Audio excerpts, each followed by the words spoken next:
Election అప్డేట్స్ను అందరికంటే ముందుగానే తెలుసుకోవాలంటే ఈరోజే ఆర్టీవీ లైవ్ యాప్ని మీ మొబైల్లో డౌన్లోడ్ చేసుకోండి. Welcome to RTV. నేను మీ శ్రీనివాస్. లైట్స్, కెమెరా, యాక్షన్, ఇది నిత్యం సినీ కళా ప్రపంచంలో వినిపించే పదాలు. మరి ఏ పదము ఏ విధంగా ఆకర్షితులో తెలియదు, కానీ ఆమె ఆ కళారంగం వైపు మొగ్గు చూపారు. నిత్యం కూలి పనులు చేసుకుంటూ రూపాయి కూడబెట్టుకుంటున్న ఆ వ్యక్తి సినిమా నిర్మించాలని చెప్పేసి తడవుగా కూడా ప్రయత్నాలు అయితే సాగించారు. ఎవరైనా రూపాయి కూడబెట్టుకున్న వ్యక్తి బంగారమో, లేకపోతే కూతురి వివాహాని కోసమో, లేకపోతే భవిష్యత్తులో మరేదైనా అవసరాల కోసం ఉపయోగించుకున్న దాని కోసం దాచిపెట్టుకుంటారు. కానీ ఆమె అనుకున్నదే తడవుగా సినీ నిర్మాణానికైతే ఒక మక్కువ చూపారు. ఇప్పుడు ఒక సినిమా నిర్మించి తాను నిర్మాతగా కూడా మారారు. దానికి మూలాలు ప్రకాశం జిల్లా కొనకలబెట్ల మండలం పెదారికట్ల గ్రామానికి చెందిన నరసమ్మ అయితే ఇప్పుడు ఇక్కడ ఉన్నారు. ఇప్పుడు మనం చూస్తున్నాం అసలు ఆమెకి ఆ సినిమా వైపు ఎందుకు మొగ్గు చూపారు, అసలు వాళ్ళ కుటుంబ నేపథ్యం, వారి కుటుంబ సభ్యుల యొక్క సహాయ సహకారాలు ఏ విధంగా ఉన్నాయో ఇప్పుడు తెలుసుకునే ప్రయత్నం అయితే మనం చేద్దాం.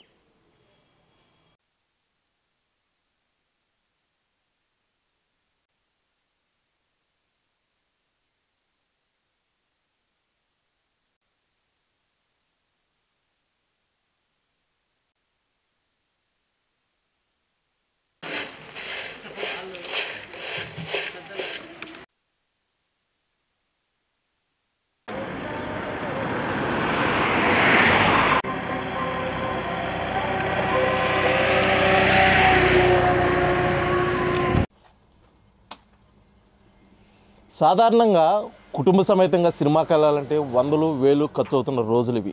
అలాంటిది ఒక సినిమా నిర్మించాలంటే లక్షలు కోట్లు అవుతున్న పరిస్థితి.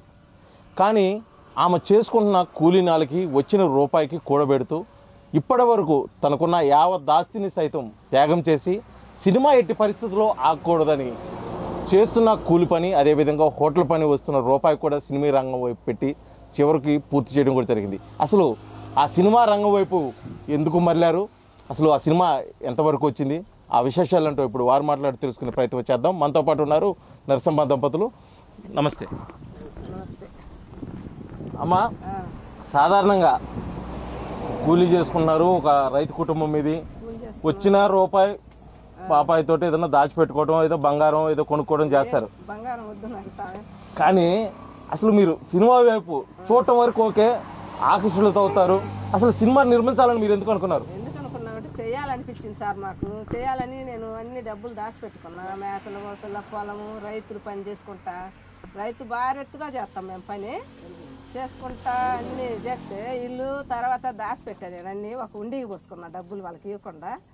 అంతనా ఏందయ్యా, నేను సినిమా చేయాలనుకున్నాను. నేను అప్పుడు ఈ సినిమాకు పోయినా, ఇది బెమ్మంగారి జీ చిత్ర చిన్నప్పుడు పెళ్లి గంటలకి పోయా. నేను పోతే ఆ సినిమా చూసిన కాడి నుంచి ఎప్పుడైనా సినిమా చేయాలి అనిపించింది నా మతికి.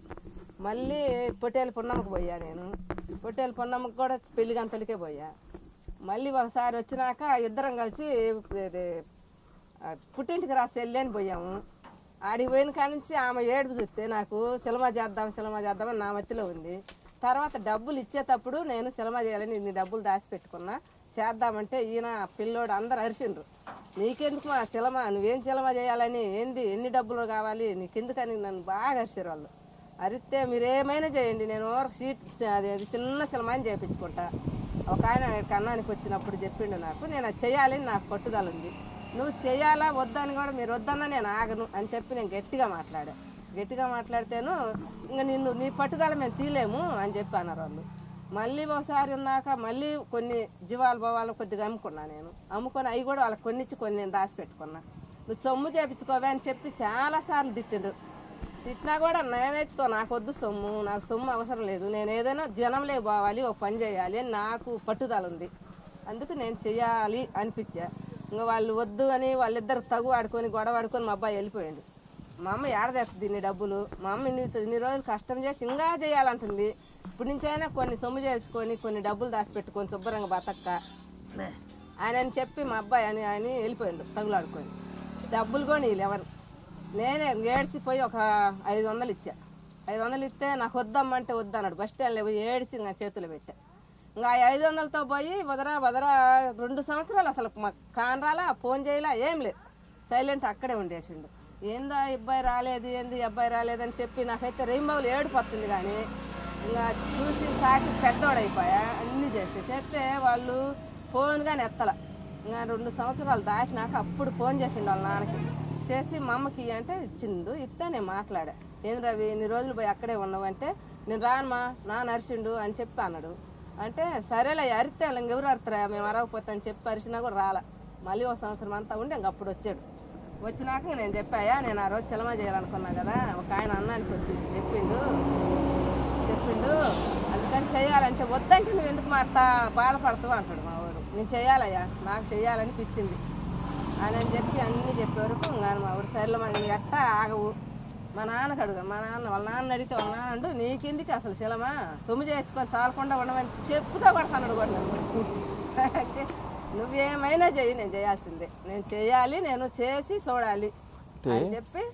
సాధారణంగా సినిమాలు చూసిన వాళ్ళు ఎక్కువ మంది హీరోయిన్ అవుదామనో, లేకపోతే యాక్టర్ అవుదామనో, లేకపోతే ఇంకోటో అని సినిమా రంగం వైపు వెళ్తారు. కానీ మీరు భిన్నంగా సినిమా నిర్మించాలని అనుకున్నారు. అసలు దానికి కారణం ఏమై ఉంటుందట? ముఖ్యంగా నాకు ఏం కారణం లేదు, వాళ్ళు చూసిన కానీ చేయాలనిపించామంది అంతే. నాకు అదే పట్టుదల బట్టి. వీళ్ళేమో వద్దని అరుతా ఉండరు, అరిసినా కూడా నేను చేయాల్సిందే, నేను ఇంకా కొద్దిగా కష్టం చేస్తా, మీరు చేసిన డబ్బులు వద్దు, నేనే కష్టం చేస్తా, నాకు అన్ని పనులు చేస్తావు, పొలం పనులు అన్నీ చేస్తా, ఏ పని ఏం చేస్తా, రైతు పని, మీరు ఎందుకు అరిచేది, నేను సంపాదించి మీకు ఎత్తా పని చేసి అంటే, నువ్వేం సంపాదించేది అది ఇది అని చెప్పి మీరు సంపాదించినట్టు నేను దాచుకుంటా అని కూడా చెప్తా నేను. వెంకటేశ్వర గారు, కామన్గా ఇంట్లో భర్తకు తెలియకోకుండా ఒక 5,000 పెట్టి చేరుకుంటేనే తన్నుకుంటున్న రోజులు, అరుచుకుంటున్న రోజులకి. కానీ ఈ పరిస్థితుల్లో సుమారు సినిమాకి ఎంత అయింది, ఒక 80 లక్షల దాకా అయింది. అసలు ఇంత ఖర్చు పెట్టి సినిమా వైపు వెళ్తుంటే మీరు ఒప్పుకోలేదు, చివరికి ఒప్పుకున్నారు. అసలు మీ కారణం ఏంటి? నేను కూడా ఏమో 10,000 5,000 దాచిపెట్టుకుంటుందిలే, ఏదో సొమ్ము బొమ్ము కొనుక్కుంటుందని నేను ఆలోచన చేసినా. కానీ అంత అమౌంట్గా దాచిపెట్టుకున్న సంగతి నాకు ఇప్పుడు దాకా మొన్నటి దాకా కూడా చెప్పలేము. అసలు ఏంటంటే ఉన్నాయిలే నీకెందుకు అంటది. ఏంది చూసేదానికి మనకి తోమ తెలియనప్పుడు సినిమా తీయడమే అంటే అయ్యే పని కాదంటే, సరే ఉన్న కాడికి తీయని, తక్కింది ఏదన్నా కానీ చేసి నువ్వు సపోర్ట్ నువ్వు చేయి, ఆ సపోర్ట్ నేను చేసి ఖచ్చితంగా తెచ్చిస్తానని గట్టిగా నా మీద వాదన పెట్టుకున్నాను. అయితే సినిమాకి సుమారు ఎంత అవుతాయి అని చెప్పి మీరు దిగారు? సినిమా చెప్పడం 70 నుంచి 80 లక్షల వరకు అవుతుంది అంటారు. ఆమెకు ఆల్రెడీ 50 లక్షల వరకు కోటం చేసి పెట్టుకుని ఉంది. ఇంక 20-30 లక్షలు సంగతి కదలేమని ఒక నిబ్బరం ఉంది. అవి అయిపోయినా కూడా సరిపోతే మళ్ళీ ఆడ కష్ట వడ్డీలకు కూడా తీసుకొచ్చి ఏర్పాటు చేసి ఉండండి. అయితే ఇప్పుడు అదే నిదానం అవుతుంది. డబ్బులు అయితే ఒకసారి లేకపోయేసరికి ఈ కొరవ డబ్బుల కోసమే తిరిగి ఆడ చేసి మళ్ళీ చేసింది. అంటే ఈ సినిమా వ్యాపకం మీద అంటే మీరు నిర్మాత అవ్వాలని చెప్పేసి ఒక ఆశతోటో, లేకపోతే ఒక కోరికతోటో, లేక బలంగా ఉన్న జీవాల్ని, పొలాలు కూడా అమ్ముకున్నారని చెప్పేసి ఉన్నది నిజమేనా? నిజమే. పొలము 70 జీవాలు అమ్మాము. నేను మేకలు బర్రెలు 50-40 దూళ్ళు బర్రెలు మొత్తం 30 బర్రెలు ఉన్నాయి నాకు. పెద్ద బర్రెలు 50,000 బర్రెలు కొన్నాం. కొంటే 50,000 బర్రెలు అప్పుడు అవసరమైనప్పుడల్లా ఒక బర్రెని అమ్మేసినాం. ఒక్కొక్క బర్రెని అమ్మేసినాం. ఈయనైతే అన్ని బర్రెలు అమ్ముకొని ఏం చేస్తావు నువ్వు, అన్ని బర్రెలు అమ్ముతావు అన్నావు, ఏదో శిలమని అది రాకపోతే నువ్వేం చేస్తావంటే, నేను కూలి పని చేస్తాలే అని చెప్పా. నువ్వేడ కూలి పని చేసేది, తగ్గిపోయేదానివి కానీ ఎలకాలం నీకు టైం వచ్చిద్దా అన్నాడు. అంటే అందుకని నేను ఓట్లు పెట్టుకుంటాను, బర్రెలన్నీ అయిపోయినాయి, నేను బర్రెలు అమ్ముకొని ఓట్లు పెట్టుకొని మేము రోజు 10 రూపాయలు 500 సంపాదించి పంపిస్తాను అని చెప్పి గట్టిగా వారిని అడిగితే నువ్వేంది చేసేదని చెప్పి ఆయన రాలి అసలు ఇక్కడికి. రాకపోతే నేను చేస్తాలే నీకెందుకని అలా చెరుకులు పెట్టుకొని అమ్మి చెరుకులు కాడి నుంచి ఇంక ఆయన వచ్చిండు, నువ్వు ఒక్కదాన్ని ఏం చేస్తావని వచ్చిండు. వచ్చినాక ఆయన చెరుకుల కాడి నుంచి నేను ఇక్కడ టిఫిన్ పెట్టుకున్నా. ముందు టిఫిన్ పెట్టుకొని టిఫిన్ అమ్ముకుంటే రోజుకి 4 కూడా తినకపోతే ఇదేం చేయాలి, 4 కూడా తినకపోతే నేనే డబ్బులు తేవాలని చెప్పి సంగటి సెరవు పెట్టి ఇక్కడ సంగటి పెట్టి సొదరొట్టు సొదరొట్లు సంగటి చేసి 2 చికెను మటన్ అది తెచ్చండి. ఇక నాకు జనం బాగా డెవలప్ అవుతుంది. అంతలోకి దేవుడి దయ వల్ల, ఈ భూమి అమ్మ దయ వల్ల నాకు లాక్డౌన్ వచ్చేసింది. లాక్డౌన్ వచ్చేప్పుడు సినిమాలు ఆపేశారు కదా, అప్పుడు ఆ లాక్డౌన్లో రూపాయి సంపాదించుకున్నాం. ఎక్కడ ఓట్లు లేకపోతే మా ఓట్లు బాగా సాగేసింది. అప్పుడు 5-6 లక్షల డబ్బులు వెనుకైపోయినాయి. అప్పుడు రవి 5-6 లక్షలు సంపాదించడం, రవి అక్కడే ఉండే అబ్బాయి ఆయన అని చెప్పి ఇచ్చి పంపించాం. ఆ రవిబాబు కూడా మీ అమ్మ వాళ్ళ పట్టుదలాలు ఉంది అని చెప్పి అన్నాడు ఆయన. అంతేనయ్యా, చేయాలన్నప్పుడు చేయాలి మేము అని చెప్పి చేశానని చెప్పి ఆ 3 లక్షలు ఇచ్చినాక అవి అయిపోయినాక మళ్ళీ ఏం చేస్తారు మీరు ఏడ తెస్తారని మళ్ళీ వాదిస్తే అక్కడ పొలం ఉంది మాది 3 ఎకరాలు. ఇంకేళ్ళ బట్టి నాకు పొలం అమ్మి డబ్బులు ఇయ్యి, నువ్వు పొలం అమ్మి డబ్బులు ఇస్తే సినిమా చేస్తాడు, ఇంకా 2 సంవత్సరాలకేం చేస్తాడు, ఏడ మనం ఖర్చులకు ఇచ్చుకొని తింటాము, 5 రూపాయలు 100 రూపాయలు వచ్చినా కానీ ఇస్తాను నేను అని చెప్పి గట్టిగా అడిగారు. నేను కూడా తట్టుకోలేక అమ్మాడు పొలం. ఇంత కష్టపడి సినిమా తీశారు, అసలు సినిమా పేరు ఏం పెట్టారు, దాంట్లో నటినట్లు మీకు ఏమైనా తెలుసా? అది కూడా పెద్దగా పూర్తిగా తెలియదు. ఆ సినిమా పేరు గుర్తు, నాకు బాగా చదువు లేదు మాకు ఇద్దరు కూడా. సినిమా అయితే ఆర్ఆర్ సినిమా, అది నాకు ఇద్దరు పేరు ఏంది, స్యూరిటీస్ నాట్ వన్ ఏదో ఉందని పేరు, ఆత్మ ఒకటి కాదు అని దెయ్యాల గురించి. ఇది మొత్తానికి పూర్తయిందా సినిమా? పూర్తి అయిపోయింది, కంప్లీట్ అయిపోయింది. ఎప్పుడు రిలీజ్ అనుకుంటున్నారు? రిలీజ్ వచ్చే నెలలో పెడదాం అనుకుంటున్నాం. నెలాఖరు ఇది ఓట్లు లెక్కింపోయింది కదా, అయిన తర్వాత పెట్టుకుంటే బాగుంటుందని ఆలోచన చేస్తాం. అసలు ముఖ్యంగా అసలు ఈ సినిమా నిర్మించడం ఆమె పట్టుదల పెట్టింది. చాలామంది కూడా అదే ఇందాక చెప్పిన విధంగా ఒక చీరకో లేకపోతే ఒక నగకో చాలా కష్టమైతే ఇన్ని లక్షలు, సుమారు 80 లక్షల నుంచి ₹1 కోటి వరకు ఖర్చు. అసలు మీరు మనసును ఏ విధంగా దృఢపరుచుకున్నారు, అసలు ఏ విధంగా రాయి చేసుకున్నారు అనేది మాకే అర్థం కాదు సార్. మాకు ఆ దేవుడు ఉన్నాడని ఒక నిబ్బరం, ఆమెమో మొండిపట్టు, ఇది చేద్దామంటే ఇంకా చెయ్యాల్సింది. అది ఎవరు అడ్డం వచ్చినా నేను కూడా నెట్ పక్కన నెట్టేస్తుంది. ఇది వాటిలో పెట్టాలని వద్దు, మనకి ఎందుకు కొండల్లో పెట్టి సాగుద్ది అంటే నువ్వు ఊరక నాకు భయం లేకుండా నాకు ఆపోజిట్ అంతే, అన్ని విషయాలు నేను చూసుకుంటాను. చెరుకులు అమ్ముకుంది, చెరుకులు కొద్దిగా నన్ను చెరుకుల కాడ కూర్చోబెట్టి సంగడాట్లు పెట్టింది. 15 రోజుల దాకా ఏమో మాకు కూలి కూడా లేదు. అక్కడి నుంచి మాకు ఒక సారాయి అమ్మనం, బెంజ్ అమ్మనం, నిక్కచ్చుగా 10 మంది తినిపోతుంటే మాకు ఆనందం ఉంటుంది. వాళ్ళ కడుపు నిండుతుంది, మాకు రూపాయి వస్తుంది. ఈ వ్యవసాయం ఇంత వ్యవసాయం చేసినా కానీ దానికంటే కూడా నాకు ఏడే ఆనందం కనపడదు. ఎవరైనా రోడ్డుని పోతుంటే పిలిచి అన్నం పెడతాం. డబ్బులు అంటే ఏదైనా భేదవాళ్ళు ఉంటారు కదా, వాళ్ళు పిలిచి అన్నం పెడద్ది. నేనైతే పెడితే వాళ్ళని నెలకొని ఉంటా. ఏందమ్మా అందరికి పెడతాను అని చెప్పి పక్కన వాళ్ళు కూడా గొడవ పెట్టుకుంటారు. మాకు మంచి వంట మంచి వస్తారు ఒక ఆయన. అయినా అని వాళ్ళకి పెడితే మనకు దేవుడు పెడతాలేమంటది ఒకటే మాట. నేను కూడా ఆమె చెప్పిందని కాదనేది. బాగానే దేవుడు వాళ్ళు మాకు మనం ఎంత కష్టపడితే అంత ఫలితం జరుగుతుంది. 10 మంది కడుపు నిండా కూడి పెడతాను. మెయిన్ నా ఆలోచన 10 మంది కూడి పెడతాను, 10 రూపాయలు డబ్బులు మాకు వస్తాను. ఇది చాలు నాకు అనిపించింది. నేను 13వ సంవత్సరం నుంచి వ్యవసాయం చేసిన, బాగా చేసిన వ్యవసాయం కూడా. వ్యవసాయంలో రూపాయి తిన్నా నాకు మంచి పేరే ఉంది. పెదరకట్ల వెంకటేశ్వర్లు వ్యవసాయంలో అంటే ఎవరు వేయని పంటలు కూడా వేసి పండించిన నేను. నాకు అందరూ అనుకూలంగానే ఉంటారు, బాగానే ఇట్లా జరుగుతుంది. సరే, ఈ సినిమాలో చలపతిరావు హీరో, యాక్టర్ చలపతిరావు వాళ్ళ అబ్బాయి రవిబాబు డైరెక్టరు, అంతకుముందు కొన్ని సినిమాలు చేశాడు, అతను నటిస్తున్నాడని చెప్పేసి అన్నాడు. నిజమేనా? అసలు అతను ఏ విధంగా మీకు సహకరించాడు? బాగానే మాకు అనుకూలంగా చేసిండు. ఒక ఫైటింగ్ పెట్టిండు, ఏదేదో ఫైటింగ్లో కూడా బాగా నన్ను కూడా పెద్ద అయినా దాకా కూర్చుందరం ఆయన పక్కన కుర్చీ వేసుకొని కూర్చోబెట్టాడు. వేసారా క్యారెక్టర్ వేసారా? అయినా కూర్చుందరం నన్ను కూడా దగ్గర కూర్చోబెట్టుకుంటే ఏదో వాళ్ళకి షూటింగ్ అయిపోయినప్పుడు 10 నిమిషాలు పక్కన కూర్చుంటారు. అప్పుడు పెద్ద అయినా రమ్మని నా దగ్గర కూర్చోబెట్టుకుంటారు. ఏం సంగతులు ఎందుకు చేస్తాను ఈ పని, నీవు ఎట్టేటోళ్ళు సినిమా చేయాలి, మేము పెద్ద పెద్ద తలకాయలు ముద్దుల వల్ల చేయలేక ఓడిపోయి ఉన్నామంటే ఏం తోలే సార్, అది ఎంతో కొద్దిగా అట్ట చేద్దామని అనిపించింది, చేస్తాను. ఆయనతో కూడా నేను ఇదే మాట చెప్పాను. తర్వాత దీంట్లో నువ్వు కూడా ఏదో క్యాటర్ అయితే బాగుండు అన్నాడు. నేను క్యాటర్ వేసాను సార్, వ్యవసాయం చెప్పు ఏదైనా చేస్తా, కానీ దానికి సంబంధం తెలియదంటే ఒక ఎవరు అక్కడ రాలేదు. ఆ రోజు కళ్ళు గీసే కార్మికుడిగా నన్ను అదే కళ్ళు అమ్మేవాడిగా పెట్టేది, సొక్క బండి నెట్టిన తలగొడ చుట్టి ఏదేదో చేయమన్నారు.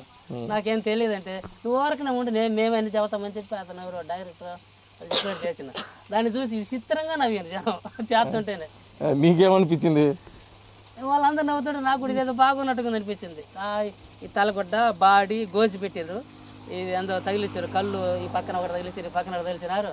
పెద్దోడి అల్లమంటారు, పెద్దోడేమో కళ్ళు వాళ్ళకి అమ్మమంటారు. ఇదేం సార్ నాకేంది ఇదంటే ఏం కాదులే మేము చెప్పినట్టు చెయ్యి అని వాళ్ళు చెప్పారు, అట్నే చేసిన. అది దాంట్లో కూడా నాది కూడా బాగానే వచ్చింది. మీ పుణ్యం, మీ భారీ పుణ్యం అంటే మీరు కూడా సిల్వర్ స్క్రీన్ మీద కనిపిస్తున్నారు సినిమాలలోకి. అప్పుడు ఏమైనా అనిపించిందా ఇంకా సినిమాలో కొనసాగుదాము బాగుంది? మాకు ఎప్పుడు కూడా ఈ వాటిల మీద 10 మందికి అన్నం పెట్టాలి, మాకు 10 రూపాయలు సంపాదించుకోవాలి. మా లైఫ్ ఇక్కడే పోవాలి అంతే, ఇంకేం చేయం మేము. అన్ని రకాలుగా వ్యవసాయంలో అన్ని ఆరితీరు మేము ఇద్దరం కూడా. ఆ మిత్రం వేసిందంటే ఈ ఎకరాకి ఇన్ని గింజలు పడాలి, అన్నీ గింజలు వేస్తాం, ఎవరు తట్టుకోలేరు ఆ మిత్రం వేస్తే. నేను సేద్యం చేసినంటే నా ఆయనకెడితే ఇంకా ఎవరు ఆపుకోవడానికి లేదు, నేను రోజుల సార్లు ఎవరైనా కనుక్కుంటారు అంతే. ఆ తెగసేయం చేసేవాళ్ళం దీని మీద ఆలోచన పడింది. 10 మంది కూడి పెడతాను, మాకు 10 రూపాయలు వస్తున్నాయి. ఇంతకంటే ఆనందం మాకు ఏది కనపడాల. సరేనమ్మా, ఏదైనా ఒక చిన్న పని చేస్తే ఒక 10 రూపాయలు ఖర్చు అవుతుందంటే ముఖ్యంగా ఆడవాళ్ళు అంటే ఆడిపోసుకుంటుంటారు, చూటిపోటు మాట్లాడుతుంటారు. అసలు వీటికన్నిటికి భిన్నంగా అంటే ఆలోచించడానికి కూడా వీలు లేకోకుండా ఒక సినిమా నిర్మాణం వైపు మీరు వెళ్ళారు. మీకు ఎటువంటి సూటిపోటు మాటలు కానీ ఏమంటాం కానీ లేకపోతే మిమ్మల్ని ఎందుకమ్మా ఇది చేయటం అని చెప్పి ఎవరైనా సలహాలు ఇవ్వడం కానీ ఏం చేయలేదా? ఏం చేయలే. వాళ్ళు ఇంకా చేస్తుంటే మీరు ఎందుకు చేస్తుండ్రు, వాళ్ళకి ఎందుకు ఎచ్చులు అది ఇది అని చెప్పి బర్రెలు కాసుకునే వాళ్ళకి ఎందుకు, మేకలు కాసుకునే వాళ్ళకి ఎందుకు, కొండ చెట్లలో తిరిగే వాళ్ళకి వీళ్ళకి ఎందుకు అన్నారు. ఈ ఓట్లు పెట్టేటప్పుడు కూడా కొండ చెట్లలో పెట్టి బాగా చేసిద్దామని అని చెప్పి చాలా మంది అన్నారు. అనుకుంటే ఎవరు అనుకుంటే నాకెందుకు, భూమమ్మని నమ్ముకున్నా, పైన భగవంతుని నమ్ముకున్నా, వాళ్ళిద్దరూ నాకు సాయం చేస్తారు. ఏనట్టే కదా ఆయనన్నీ నమ్ముకున్నా నేను. వాళ్ళిద్దరూ నాకు సాయం బాగా చేసిండ్రు కాబట్టి నేను డెవలప్ చేసుకుంటా పోతా ఉన్నా. నాకు దేవుడు అనేవాడు సాయంగా సాష్టాదిగా ఉన్నాడు. ఆయన నాకు డబ్బులు చేతికి ఇచ్చినట్టే ఉన్నాడు. అందుకు కాబట్టి నేను చెప్తా ఉన్నా, నాకు వస్తా ఉన్నా, ఇచ్చుకొని తిట్టా ఉన్నా, శలం చల్లుతా ఉన్నా, ఊరుతా ఉంది. దేవుడు నాకు అదైతే మాత్రం సాయంగా చేసిండు. సరే, ఇప్పుడు ఇంత సినిమా నిర్మించారు, త్వరలో రిలీజ్ కాబోతుంది. ఈ నిర్మాణ రంగం అంటే ఇప్పుడు మీరు నిర్మాతగా మీ కుటుంబం మొత్తం కూడా సినిమాలో ఉన్నారు, ఉన్నది అమ్ముకున్నారు, వచ్చేది పంపిస్తున్నారు, ఒక రూపాయి కూడా మిగుల్చుకొని చేస్తున్నారు. ఇంకొక సినిమా తీసే ఆలోచన ఉందా, లేకపోతే ఇది ఇలా కొనసాగిస్తారా? లేకపోతే ఈ సినిమా అయితే చేయగలిగితే శాతం దేవుడికి ఎంత శక్తి ఇస్తే ఆయన శక్తి చేయలేదు సార్. మాకు పెద్ద మా పండెత్తుకున్నట్టు ఇక్కడే మాకు ప్రశాంతంగా ఉంది. మొన్నంటే ఆమె సరే చేసుకుంటానంటే వదిలిపెట్టేసిన, కానీ అప్పటికి 3 రోజులు గొడవ పెట్టుకున్నా, 15 రోజులు వాటగాడికి ఇక్కడ రాలేదు. అయినా నా పట్టున వదలనని గొడవ పెట్టుకుంటే సరే. సినిమా అంటే ఇది మేము సామాన్యమైన వాళ్ళు చేసేది కాదు, ఎంత కష్టమైన పని, ఎంత డబ్బులు పని, ఇది లేని పని. ఏడనుకో 10 మందికి పో పెడతాం, మాకు ఇదే కావాలి. ఆది చరిత్ర ఏమో పేరు రాదు, ఎవరు మాతంగి ఉంటుంది కదా, మాతంగిని గురించి తీయాలనిపించింది నాకైతే. మాతంగిని గురించి సినిమా తీయాలి అంటే మాకు ఎల్లమ్మ కొలుపులు చేస్తారు కదా, మాతంగిలు వస్తారు కదా, వాళ్ళన్నీ విధములు చేస్తారు కదా, ఆమెను గురించి చేయాలని బాగా పట్టింది నాకైతే. రవి మీకేంటే నేను మాతంగిని గురించి తీసుకొస్తే వాళ్ళు ఏం చేస్తారంటే ఆమెని చండాలంగా వాడుకుంటారు. తీసుకొచ్చిన గుడి పెద్దలు కానీ ఆ ఊర్లో పెద్దలు కానీ అనుకూలమైన వాళ్ళు 5-6 మంది ఆ రోజు ఎట్టంటే అట్ట చేస్తుంటారు. అయితే ఆమె వచ్చేటప్పుడు ఉన్నంత ఆనందం పోయేటప్పుడు కనపడదు. డబ్బు తీసుకుపోతున్న ఆనందమే కానీ ఆమె కాడ ఉన్న అది ఏందమ్మా ఏంది పరిస్థితి అంటే, అయ్యా మా రాత ఏం చేసామని నాతో 2-3 ఏడ్చారు. అది మా బల్లి వాళ్ళు పెట్టుకుని ఎగురుతుంటే మా అమ్మడి ఎగురుతామా, వాళ్ళ ఇష్టం ఇచ్చిన వాళ్ళకి అక్కడ ఉండాలి. అట్లా అది కావాలని ఆమె చెప్పింది, నాకు ఇది కావాలి, స్టోరీ కావాలని ఐడియాలన్నీ. అంటే నేను అన్ని చిన్నప్పటి నుంచి కథలు, శాస్త్రాలు ఇట్లా మామూలుగా పెద్దోళ్ళు ఇప్పుడు కాదు సినిమాలు ఇవన్నీ. అప్పుడు మేము చిన్నపిల్లలప్పుడు మామూలుగా భరతనాటకాలు ఇట్లాంటి కదా చేసేది. ఇది మొత్తం ఈ పొద్దున్న ఊరుకుని మేము అక్కడే కూర్చొని చూస్తుంటాం కదా, అందులో ఎన్ని అర్థమవుతుంటాయి కదా. మేమైతే చదువు లేదు ఏం లేదు నాకైతే, కనీసం అట్ట పలక కూడా పట్టుకోలేరు కానీ నేను, నా మైండ్ అట్ట పనిచేసింది అంతే. చేసింది కాబట్టి నేను చేయాలి అని మా అబ్బాయికి చెప్పిన. ఆ రవిబాబు కూడా ఎందుకో వచ్చాడు, చేసిన దేవుడి దయ వల్ల మాకు అన్నీ. ఇప్పుడు మీరు అనుకున్న విధంగా మాతంగి కథని సినిమా చేశారు. మాతంగి కథ ఇప్పుడు ఈ సినిమా విజయవంతం అవ్వాలని మా ఆర్టీవీ తరఫున కూడా మీకు కోరుకుంటున్నాము. మీ దేవుడి ఆశీస్సులు మీకు ఎప్పుడు ఉంటాయి. దీంట్లో లాభాలు బాగా వచ్చిన తర్వాత మరొక సినిమా కూడా మీరు చేసి మరొకసారి ప్రజల ముందుకు రావాలని ఖచ్చితంగా కోరుకుంటున్నామమ్మా. ఇది మొత్తానికైతే కేవలం ఆశ, ఒక చిన్న సంకల్పంతో జీవితంలో జరిగిన ఒక యథార్థ గాథను తెర మీదకి తీసుకురావాలనే ఒక దృఢ సంకల్పంతో కూడా వచ్చిన రూపాయిని కూడా సినిమా రంగం వైపు ఖర్చు పెట్టి ఎట్టకేలకు సినిమాని విడుదల చేసేదాని కోసం అయితే నరసమ్మ దంపతులు అయితే సిద్ధపడిన ఈ సందర్భంలో కూడా వారు సినిమా విజయవంతం కావాలని కూడా ఆర్టీవీ తరపున కోరుకుంటూ, వీడియో జర్నలిస్ట్ లక్ష్మణ్తో శ్రీనివాస్, ఆర్టీవీ, ప్రకాశం జిల్లా.